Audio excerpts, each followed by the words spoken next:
Test match cricket must be the only sport in the whole entire world where you can play for 3 days and it was a complete and utter waste of time. Nothing has happened. The only things that have happened is India have had their wicketkeeper injured and England have their spinner injured. So both sides are in exactly the same position as they were when they started the game.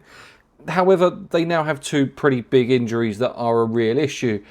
India, it was just such a weird day. Like, there was points where India would get on top, then all of a sudden there'd be like 2 wickets that would fall. Then there'd be another partnership, and then there'd be another wicket that fall, maybe two, and then England tidy up the tail, and it looks like India's going to have like a 40-50 run lead, which could be really important considering they're going to be batting last on this point. On this pitch, KL makes 100. He's now got more hundreds than any other player since 2018 in England. Interesting stat there, considering he's not English.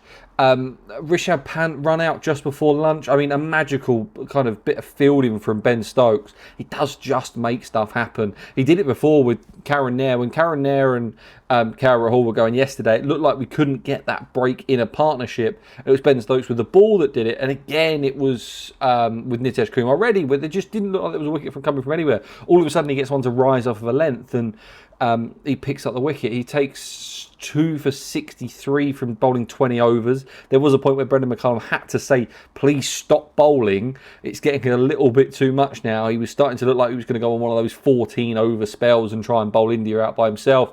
Pant was run out for 74. Jadeja 72.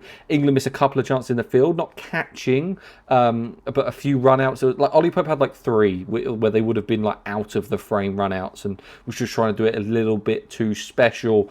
Wokes looked okay. He ends up with 3 for 84. I didn't think he bowled well. Cast, I don't think bowled that well either.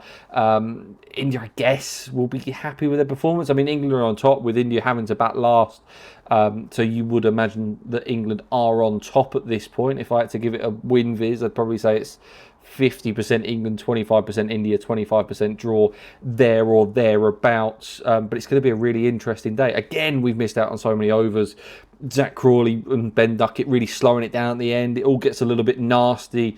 Shubman Gill telling Ben Duckett to grow some balls was all very, very interesting. Bashir's injury is going to be...